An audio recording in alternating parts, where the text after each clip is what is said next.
What would you put in your backpack if you had a new coaching engagement but could only take a limited number of items? Each week, the Coach's Backpack looks at the multifaceted world of coaching and asks a new guest to tell us what they would take with them and why. Hi, I'm David Lowe, and this week we're taking a peek inside the backpack of Matt Hayes. Welcome, Matt. Hello, David. Thank you for having me. What an honour. Very much looking forward to this conversation. I am very much too. So let's get straight into it. The first thing I'd like you to do is to describe what you do in under 20 words, please. Okay. Don't include okay. If I don't include these words, it's from now. No, that was 10 words all right. Now you've already had 10 words. I help people grow awareness and then enable them to turn negative situations into opportunities quicker. Is that? I never really count the words. I've got nothing. But this is good. This is a good description, and we can dig into this as we go through your choices for your backpack. So for anyone who's not been here before, this is a challenge that I have set. You've been asked to coach a new client, but are limited to what you can take with you. So you have your essentials, you've got your clothes, your toothbrush, your beard trimmer, all of those things. But you can also take, in addition to those, one book, one tool, technique, concept, method, or approach, one other item of your choice, plus a person from the past or the present to accompany you. So, Matt Hayes, what are you going to take and why? All right. Well, thanks for the beard trimmer, because it's getting a bit unkempt at the moment. Okay, the book. I would choose Positive Intelligence by Shazad Shamoun. And this is where the mental fitness comes about, you see. So he's done a lot of research with positive psychology, neuroscience, cognitive psychology, performance science. And he sort of put it all together into this wonderful framework to help basically you see the positives a bit quicker. So what he does is he draws your attention to what he calls the judge. So you know that voice in your head that says it says things about yourself, I'm not good enough or whatever, about others, why do they do that, or how dare they, or situations, like, oh, COVID, this is awful, and then I wish I was back traveling again, or I hate my commute, or whatever else this crazy voice tells you. And of course, these things have impact on your relationships. And so what he does is he helps you draw attention to when this judge is talking and how. And then also he's got some sneaky little fellows called the saboteurs, which accomplice your judge. Okay. And we all have them. Okay. So for example, there's like the avoider. So your judge might say, this person's a bit aggressive and I don't like confrontation. So I'll just put that off, or this work is too hard. I don't want to be doing that, or this is awful, or whatever else. And so you can start avoiding things. So on the plus side, if it's avoiding this difficult person, you are good at keeping the peace. But on the downside, you may not be facing into things that perhaps need addressing. Another one's like the stickler. So it has to be perfect, which is good if you want to produce really high quality work, not so good for just good enough. Or maybe when you're working with others, they perhaps never feel like they've done well enough for you and they perhaps stop trying because you're going to correct it anyway or whatever. So 2 out of 2 so far. Yeah, got the stickler, got the avoider. Yeah, I'm worried. How many did you say there are? There's 9. My favourite, one of my ones. It's not my favourite at all, but there you go. Always looking for the positive. Hypervigilant. So this is like looking for things that can go wrong, the dangers. So that's good when there's actual danger, but not so good if it's all the time, because it means you can seem a little bit negative. So the idea is your judge would pop up and judge something. The saboteurs would go, yeah, get in there, come on, beef up your judge. And so they might protect you to get through, but often you're coming from a place of like worry, fear, negativity, anger, that sort of thing. So the idea is you have sage powers. That's what they call it. So you get familiar with your judge, or you start spotting when it happens, and you have some tools to turn them into positives like empathy, curiosity, exploring alternatives. And so you gradually grow up your mental fitness to turn things around quicker so that you don't feel like, oh, all the time. Well, you do, but then you can quickly move on. So, for example, if you're stuck in traffic, instead of going, oh, no, I'm not moving, you go, oh, I've got time to listen to today's podcast. Or Or with COVID, I've had so many amazing things going on, like my kids. Like, I just get to see them all the time. I just would never have saw my son grow up over the last couple of years, and loads of virtual couples like chatting to you, Dave. So even though COVID's been terrible at times, like you're looking for the opportunities to turn them into good. So yeah, the book has really helped me with that. Did you say we've got all of these 9 saboteurs? They're all part of us. Yeah, so the judge is the main one, and the 9 we have, yeah, at different times. So it's hyper rational, or the pleaser, that's another one. So uh, commonly we sort of would say, oh, someone's coming towards you in the car and you flash them, say, off you go through, and they don't say thanks. I've seen people go, oh, you didn't say thanks, right? So that the pleasers are the nice part, and then but it's also not been recognized, and you can judge the person, whereas they might not even have noticed or something else, right? Um, so yeah, there's quite a few others. Here's a classic feeling. I'm about to start a 3-day workshop and I feel tired. My mind says, hey, you're tired. And then you start to panic about it because, oh no, what if I don't know, what unrealistic thing is going to happen? What if I fall asleep halfway through, right? It's never going to happen, but your mind starts playing games. There's your hypervigilant kicking in, right? You're just looking for the things that could go wrong. You know, like the boy who cried wolf, he's like, oh, like by the time something actually happens, no one comes anymore. And that's so when you're looking for danger in everything and you're spotting this, and maybe this is coming out with you with other people, oh, we can't do this because of that. Like they just start thinking, oh, come on, man, just stop overreacting. Yeah, it's about looking at like out of all the things that you really worry about, how many of them actually happen, and if sometimes it's just exploring that, just thinking the enormity of things and realizing that they're not. But again, like when something new's coming out and you're not sure about it, if people start, if your first reaction is, well, that might not work and this might not work, like again, for me, that's me just processing what what's happening. It doesn't mean I actually think it. I just want to know. That's because my brain's inquisitive, but it can come across as me being a bit negative, you see. What you were just saying earlier reminds me of a previous guest who recommended The Alchemist as the book. I don't know if you've come across this, but it's a strange read. I'm going to say that, but I'm going to edit that out. And it made me approach some new ideas. You were talking about curiosity. Made me also think about it being an adventure. So yeah, I don't know the answer. I don't know what's going to happen. But rather than worrying about it, actually think of it as kind of Indiana Jones for those of us who are our age. I'm this adventurer. Get the hat on and see what's going to happen. Right, we'll find out. No, that's it, and that's where the sage powers come in, right? You're innovating around the problem. You're actually going into it, going, well, this is so. Imagine you've got a difficult conversation coming up, and you'd say, well, what saboteurs might come out when I'm talking to this person, right?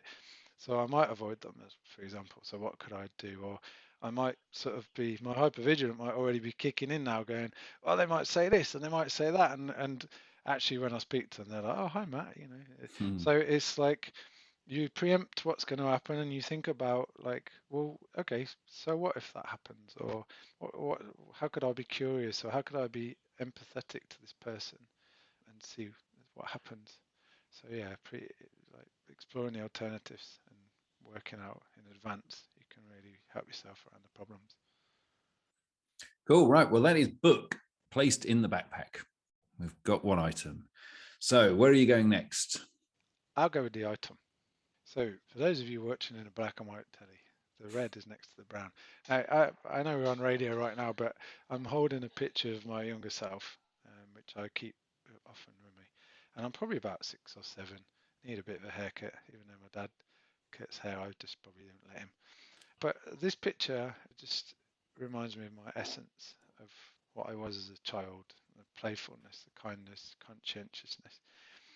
And it's like what I use to bring mental fitness to myself, but to others, it's a real metaphor here, but it's a real one. I can look at this picture and say, would I talk to a young child like that? How I'm talking to myself. And when I see it and I think, my young son is 3, some of the things I'm saying. And I've spoke to so many people I've worked with, and they sort of say, I would not speak to other people the way I speak to myself.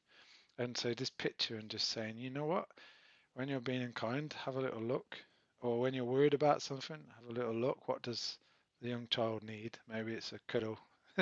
Maybe it's just some kind words. And it really grounds you, really reminds you that why would you talk to yourself like that? Yeah, so that's my ultimate choice. Oh, it's lovely. And scarily, it reminds me of a picture I have of when I was about that age as well. So I'm going to try and persuade you to let me have a copy of that picture, and I'll send out a picture. I'll agree to send out a picture of me at that age as well, if you'll agree for me to send that out.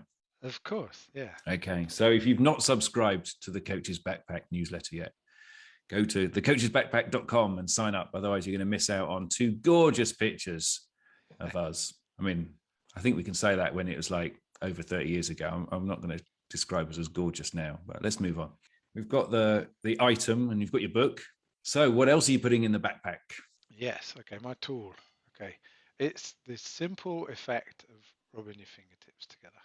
I sort of use this with my clients to basically help ground them at any time. You can use it any time really, and it basically, if when you learn about it, it brings you back a sense of calm and it activates your creativity quicker. Again, when I was working with some NHS doctors, and when the pandemic was at its peak, they found this extremely helpful because you can't always go and sit in a corner and meditate or something. But this is something very practical that's just there at your fingertips. Boom, boom. So let me, if you wouldn't mind, I'll quickly take you through it. Just close your eyes for a moment and just take a deep breath in. Now put your thumb and first finger together and just rub the tips and just feel the sensation, feel the grooves, notice which finger or which hand, maybe it's one or both, and really notice what you can feel, the temperature, the sounds around you. And then just take your hands together and rub all of your fingertips on each other, on each fingers. And just notice what you can feel, the heat, the movement. And take another deep breath in and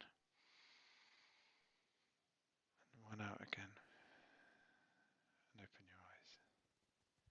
So It is amazing how much you can feel on your fingertips. Like, yeah, you don't think that you ever feel, you don't think you can feel the grooves on your fingertips, and yet you can. And you just pay attention to that, and okay, it really helps balance. I mean, well, I find it does anyway. But of course, you don't have to close your eyes out. You can take a breath, if there's other people around. But like I did it before I started recording the podcast with you, just to make sure I showed up well. And sometimes when I'm I think I'm waffling a bit, I think, oh, okay, let's just do that for a minute. So yeah, it's very versatile. So I love that tool, and it's been really important for me. Annoyingly, I can also feel the big slit in my index finger on my left hand where I shoved a global knife through it when I was cooking last week, and it still hasn't quite healed. Which reminds me not to be so careless with my knives as well. Well, there's the gift, David. You have to be careful. Be more careful with your knives. Who knew? Yeah. Yeah. Don't do it with your eyes closed. That was my Yeah, there problem. you go. Brilliant. No, I love that. I love that technique. Well, the backpack is packed. So the last question of what you're taking with you is whom you're taking with you. Well, that's easy. Steve Chapman is his name. His website's called Can Scorpion Smoke, and he's just a wonderful man. He's done some outrageously creative work. He's got a TED talk on inner critic, and he's embodied his inner critic as a mask. He made it himself, and he just does this wonderful talk about kind of some of the things I was talking there about how you speak to yourself. He's got a podcast called The Sound of Silence, which is the world's first silent podcast featuring special guests. He's got this amazing mask workshop where he's made all these masks. It's really funny putting this mask on with no expression on and somebody telling the audience what was going on for me, and they were saying, oh, I can see that, and yet there's nothing there. It's really quite clever. So yeah, I just love like the way he he comes up with these things. He used to have this thing called the lab, and you could just turn up and bring an experiment with you. And the rules are you've never tried it before and you don't know if it's going to work, and everyone who comes just goes along with it. I brought this thing because I was asked to do this large scale um, day thing with like 200 people. So I tried this little thing out. You know, like when you play that game where you draw the head and then you fold it over and someone draws the body and you pass it around and then you Love that game. open it up and you have this like mishmash of body parts. And so I created this like these factories of heads makers and body makers, and they all passed it down. They weren't allowed to talk, and it was all about demonstrating silos and how HR can block people off from working together. But I guess if Steve hadn't like been running the lab, I probably never would have thought of or come up with that sort of thing. So yeah, having him around, I think it would just be next level. I love the sound of the Sound of Silence podcast. Once people have finished listening to all of our episodes, they should go and listen to that. And I mean, you said you had Vic Reeves. Yeah, I Vic like the sound of Reeves, Eddie Izzard. Eddie's Terry Waite, yeah, all sorts of people on there. I think he's turned it into a piece of artwork now. It is there, the 100 episodes. 300 minutes of silence, basically, Yeah, if you combine it all. I presume there is some discussion as well as the Sound of Silence, but hey, we'll have to find out. Who knows? exactly. Yep. I'm not going to get you to answer that. It's going to be, people are going to have to go and look it up. Right. Well, look, that is your backpack packed and your person accompanying you has been decided. Now, sometimes we have help packing our stuff, and something might have crept into your backpack that you don't want. So, what is the one thing that you would not want in your backpack? Yes, I know what it is. It is the fear of not being good enough. I think my judge can chatter away in my head and sort of say, "Oh, you're not good enough, Matt. This isn't going to be good enough, or you won't be able to do this or that." And it's not true. You don't need to listen to that. So I absolutely don't unzip and drop that out. It's not. There's no place in my backpack. It's one of the things that has really stifled me over the years at different points. I think someone once asked me what I didn't know what good or enough was. So it's a really strange question to feel not good enough. But really, it's just about knowing that whatever you do will work out and just having a bit of faith in yourself. Yeah, not being good enough. I think a lot of people have that feeling, right? I'm not good enough. And then I know I personally don't celebrate the stuff when it does go well, right? And when I've achieved something, it's like, right, on to the next thing.